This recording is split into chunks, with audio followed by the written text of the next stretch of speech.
Hello दोस्तों, नमस्कार। SM किसी चैनल में मैं आप सभी लोगों का दिल से बहुत बहुत स्वागत करता हूं। दोस्तों, वापस हम लोग यहाँ पे बात करने वाले आज के दिन की एक और बड़ी न्यूज़। एंड अगर आप लोग देखते हो तो ऑलरेडी एक मैं इसके ऊपर वीडियो बना चुका हूँ। निर्मला सीतारमण जी की आज हम लोग को प्रेस कॉन्फ्रेंस भी देखने को मिली। कुछ बातें उन्होंने पूरे देश के सामने भी यहाँ पे रखी। इससे रिलेटेड एक वीडियो ऑलरेडी हो चुका है कि इंफ्रा सेक्टर को मदद करने के लिए जो एक बैंक क्रिएट किया जाने वाला है, कैपिटल इन्फ्यूजन उसमें होने वाला है, वो ऑलरेडी वीडियो आ चुका है। अभी हम लोग यहाँ पे बात करने वाले एक बड़ा यहाँ पे उन्होंने कुछ स्टेटमेंट्स अपने यहाँ पे रखे हुए हैं। एंड इसके चलते कुछ हम लोग को अंदाज़ा भी आ सकता है। पर्टिकुलर बैंक्स की अगर हम लोग यहाँ पे बात करें दोस्तों, तो यहाँ पे इसका इम्पैक्ट हम लोग को यहाँ पे होते हुए देखने को मिलने वाला है। उसी के साथ साथ कुछ और भी चीज़ें हम लोग को यहाँ पे फिलहाल चलती हुई देखने को मिल रही है। एंड उसी के साथ साथ बैंक यूनियन ने कुछ और भी यहाँ पे एक वार्निंग दी है। वो भी सारी चीज़ें हम लोग को यहाँ पे स्टडी करनी है। इससे आप लोगों को एक आउटकम यहाँ पे समझ में आएगा, जिससे रिलेटेड मैंने बहुत बार वीडियो में आप लोगों को ये चीज़ें बताई है। तो चलिए दोस्तों, इस वीडियो को यहाँ पे स्टार्ट करते हैं। बट उससे पहले जरूर कहना चाहूँगा, किसी ने फर्स्ट टाइम विजिट किया चैनल को सब्सक्राइब करना, बेल आइकन को हिट कर लेना, तो ऐसे इंटरेस्टिंग वीडियो देखने के लिए मिल जाएंगे। दोस्तों, कहानी शुरू से हम लोग यहाँ पे फॉलो करेंगे। एंड उसके बाद अगर हम लोग प्रॉपरली पॉइंट टू पॉइंट जाएंगे तो आप लोगों को पूरी कहानी समझ में आएगी। तो सबसे पहले बैंक का यहाँ पे स्ट्राइक चल रहा है। कौन से बैंक का? गवर्नमेंट बैंक का, पब्लिक सेक्टर बैंक का, हम लोग ऐसा भी बोल सकते हैं। क्योंकि सरकार, आप सभी लोगों को पता है, यहाँ पे समवेयर अराउंड 12 पीएसयू बैंक का यहाँ पे नाम सामने आ रहा है। या फिर अगर हम लोग यहाँ पे कह सकते हैं, मतलब शुरुआत तो यहाँ पे 2 पीएसयू बैंक से होने वाली है। प्राइवेटाइजेशन से रिलेटेड आप सब लोग पता है। इंश्योरेंस की भी अगर हम लोग बात करें, फर्म का भी यहाँ पे नाम सामने आ रहा है कि इनको भी यहाँ पे प्राइवेट किया जाने वाला है। अभी पहले पीएसयू बैंक आप सभी लोग पता है बहुत ही ज़्यादा थे, समवेयर अराउंड 28 के आसपास से। उसके बाद बहुत सारे मर्जर्स हुए, राइट। देन कम होके 12 के आसपास देखने को मिला। एंड ये नंबर और कम करके 5 या 4 ही पीएसयू बैंक की और यहाँ पे देखने को हम लोग को यहाँ पे फिलहाल मिल सकता है। ऐसी बहुत सारी खबरें देखने को यहाँ पे मिल रही है। डेफिनेटली यहाँ पे जो पब्लिक बैंक है, गवर्नमेंट बैंक हम लोग ऐसा बोलेंगे, अच्छा सुना ही लगता है वो। गवर्नमेंट बैंक है, उसको यहाँ पे प्राइवेटाइजेशन से रिलेटेड बात चल रही है। एंड आज के दिन भी हम लोग को इससे रिलेटेड स्ट्राइक देखने को मिला। कल के दिन भी वो स्ट्राइक था, आज के दिन भी हम लोग को देखने को मिला है। सबसे पहले अगर हम लोग यहाँ पे बात करें, ये जो स्ट्राइक है उसके चलते कल के एक दिन का, यस दोस्तों, कल के एक दिन के अगर हम लोग रिकॉर्ड के हिसाब से बात करें, somewhere around 80,000 branch across the India हम लोगों को पार्टिसिपेट करते हुए देखने को मिलेगा। आप देख सकते हैं फर्स्ट डे का डेटा है, सेकंड डे का डेटा आज हम लोग को देखने को मिलेगा, जिन्होंने स्ट्राइक में यहाँ पे पार्टिसिपेट किया है। एंड इसका जो फटका यहाँ पे लगा है वो है बैंक स्ट्राइक का जो चेक क्लियरेंस रहता है ना, उसका फटका समवेयर अराउंड 16,500 करोड़ की अगर हम लोग बात करें, इतना अमाउंट हम लोग कह सकते हैं चेक क्लियरेंस में अटका हुआ है। हम लोग ज़रूर कह सकते हैं बहुत सारे इश्यूज हम लोग को यहाँ पे देखने को मिल सकते हैं।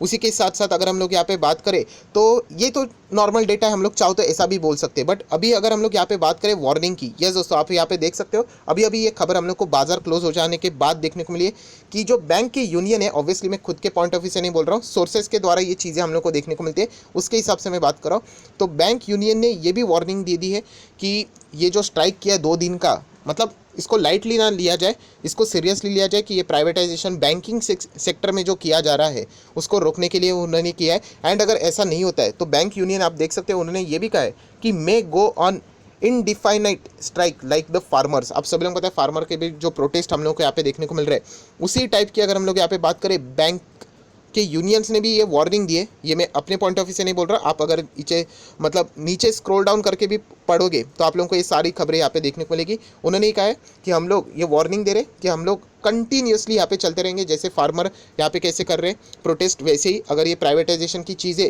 एटलीस्ट बैंकिंग सेक्टर में रोकी नहीं गई तो ये भी वार्निंग हम लोग ज़रूर कह सकते हैं। बहुत ही ये बड़ा इशू यहाँ पे रहने वाला है। आप चाहो तो मेरे पुराने वीडियोस को भी देख सकते हैं, जहाँ पे मैंने आपको एक वीडियो में बताया था कि अगर आप चाहो तो जो गवर्नमेंट बैंक है उसमें निवेश करना, वो अगर प्राइवेट बन जाती है तो वहाँ पे तेज़ी आ जाएगी। बट वहाँ पे सबसे बड़ा अगर कोई ऑब्स्टिकल्स रहेगा, वहाँ पे सबसे बड़ी बाधा कोई रहेगी तो यही रहने वाली है कि ये डेमोक्रेसी है, हर किसी को अपना अपना अधिकार है। तो यहाँ पे स्ट्राइक होंगे, बहुत बड़े पैमाने के ऊपर होंगे। अपोजिशन भी इस डिसीजन को अगर हम लोग यहाँ पे देखें तो बहुत बड़े मुद्दे के और यहाँ पे ज़रूर लेके जाएगा। एंड वही चीज़ अभी हम लोग को होती हुई देखने को मिल रही है। ये एक जो न्यूज़ है वो अभी हम लोग को फ्रेम के हिसाब से समझ में आ रही है। अभी हम लोग आ जाते हैं निर्मला सीतारमण जी को। आज इससे रिलेटेड सवाल पूछे गए कि प्राइवेटाइजेशन से रिलेटेड क्यों यहाँ पे किया जा रहा है, तो वो भी हम लोगों को सवाल देखने हैं। एंड और भी कुछ पॉइंट्स उन्होंने यहाँ पे पूरे देश के सामने रखे, वो भी हम लोग यहाँ पे अपडेट कर लेंगे। दोस्तों, अभी हम लोग आ चुके हैं लास्ट आर्टिकल के ऊपर, जहाँ पे union finance minister Nirmala Sitharaman ji ने यहाँ पे बताया है कि जो बैंक प्राइवेटाइजेशन से रिलेटेड यहाँ पे जो चीज़ें आ रही, सबसे पहला सवाल यही था कि प्राइवेटाइजेशन क्यों? तो उन्होंने यहाँ पे बताया कि कुछ ऐसे गवर्नमेंट बैंक है जो बहुत अच्छा परफॉर्मेंस दे रहे हैं, पर कुछ ऐसे गवर्नमेंट बैंक है जो एक एवरेज परफॉर्मेंस दे रहे हैं, एंड कुछ ऐसे गवर्नमेंट बैंक है जो कि बहुत ही ख़राब हालत में है। मतलब वो खुद के दम के ऊपर पैसा भी नहीं जुटा पा रहे, एंड अगर पैसा नहीं जुटा पाएंगे सो डेफिनेटली आगे जाके इसी का प्रॉब्लम होगा, एंड वो प्रॉब्लम किसको झेलना पड़ेगा? कस्टमर्स को झेलना पड़ेगा, राइट। ऐसे बैंक के नाम नहीं लिए जाएंगे, वरना अननेसेसरली अफवाहों के कारण आप सभी लोगों को पता है आगे क्या चीज़ें यहाँ पे हो सकती है। बट उन्होंने यहाँ पे एक ओवरव्यू यहाँ पे दिया है कि कुछ बैंक्स ऐसे जो कि खराब सिचुएशन से जाते हुए देखने को यहाँ पे मिल रहे हैं, एंड अगर यहाँ पे प्रॉपरली एक्शन नहीं लिया तो यहाँ पे और दिक्कतें यहाँ पे बढ़ सकती है। तो ऐसे बैंक्स को प्राइवेटाइज करने से रिलेटेड उन्होंने यहाँ पे फोकस रखा है, एंड उनको ये भी सवाल पूछा गया कि क्या सारे के सारे PSU बैंक यहाँ पे प्राइवेटाइज होने वाले? तो उन्होंने यहाँ पे साफ साफ शब्दों में बताया कि आप देख सकते हो कि उन्होंने बताया not all banks will be privatise, सारे के सारे PSU बैंक यहाँ पे हम लोग प्राइवेटाइज नहीं करने वाले। देन जो थर्ड सवाल था वो सबसे ज़्यादा इंपॉर्टेंट है कि चलो पब्लिक से प्राइवेट हो गया, देन एम्प्लॉयज़ का क्या? क्योंकि सबसे ज़्यादा अगर हम लोग बात करें गवर्नमेंट सेक्टर की, सबसे एक की पैरामीटर अगर कोई होता है तो वो होता है जॉब सेफ्टी। आप सभी लोगों को यहाँ पे पता है, चाहे अगर हम लोग इनकम की भी बात कर ले कंपैरेटिवली कम भी हो, बट अगर हम लोग बात करें जॉब सेफ्टी, आपको इजीली कोई काम से निकाल नहीं सकता अनटिल एंड अनलेस आपने कोई फ्रॉड या फिर कोई गलत चीज़ की। तो यहाँ पे प्राइवेट सेक्टर की अगर हम लोग बात करें, आप सभी लोगों को पता है जॉब लॉस किस तरीके से यहाँ पे होता है, राइट। सो इसी सवाल का जवाब देने के लिए वापस यहाँ पे फाइनेंस मिनिस्ट्री ने ये भी बोल दिया, मतलब निर्मला सीतारामन जी ने ये भी कहा है कि हम लोग ज़रूर जो इंटरेस्ट रहेगा एम्प्लॉयज़ का उसको यहाँ पे प्रोटेक्ट करेंगे। अभी इंटरेस्ट एम्प्लॉय का मतलब अगर हम लोग यहाँ पे बात करें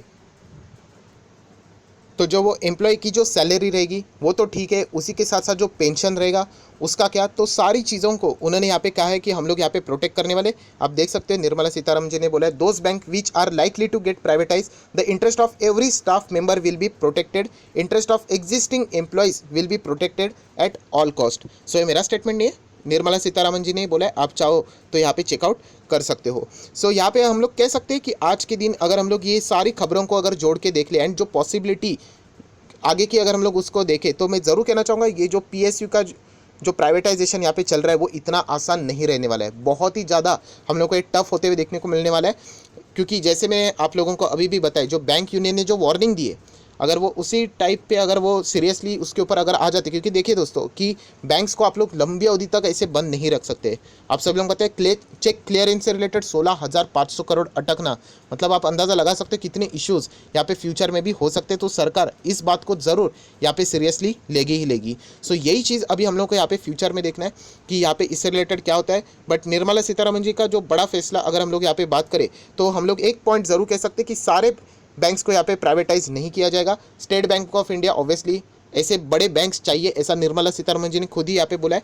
एंड अगर हम लोग बाकी बैंक्स की बात करें जो स्ट्रगलिंग वाले हैं, वहाँ पे प्राइवेटाइजेशन से रिलेटेड अगर हम लोग बात करें तो सरकार अपनी जो पॉलिसी है उसके ऊपर फिलहाल तो कायम देखने को यहाँ पे मिल रही है। सो मेरी तरफ से मैं एक ही बात कहना चाहूँगा, जो लोग भी इस चक्कर में अगर PSU बैंक में पैसा लगा रहे हैं कि ये प्राइवेट होने के बाद रॉकेट बनेंगे, आप ज़रूर कर सकते हो, इसमें कोई शक की गुंजाइश नहीं, आपका लॉजिक बिल्कुल सही है। बट ये भी स्टडी करना क्या ये प्राइवेटाइजेशन सक्सेसफुल हो पाएगा, तो ही आप चाहो तो वहाँ पे जा सकते हो, वरना बहुत लंबी अवधि तक आपका पैसा फंसा रह सकता है। जैसे कि बाकी कुछ PSU स्टॉक्स में भी हम लोग को देखने को मिला, जहाँ पे सरकार पिछले 1 से 1.5 साल में प्राइवेटाइजेशन की कोशिश कर रही है, जो कि अभी तक सफल नहीं हुई है। सो आए आशा करता हूँ दोस्तों ये जो पूरी कहानी है आप लोगों को यहाँ पे समझ में आई होगी, एंड ये कहानी आगे कहाँ तक बढ़ती है, क्योंकि ये कोई छोटी मोटी बातें नहीं है, ये बहुत लंबी अवधि तक ये सारी चीज़ें यहाँ पे चलने वाली है। तो इसके ऊपर अगर हम लोग बात करें तो डेली बेसिस के ऊपर आप लोगों ने फोकस यहाँ पे रखना चाहिए। सो आए आशा करता हूँ दोस्तों आप लोगों को ये वीडियो पसंद आया होगा, तो ज़रूर इस वीडियो को लाइक एंड शेयर कर देना, तो बाकी लोग भी इससे रिलेटेड क्या क्या अपडेट यहाँ पे आ रहे हैं उनको भी समझ में आ जाएगी। So that's it, thank you very much दोस्तों, we will be meeting next video, तब तक के लिए बाय बाय।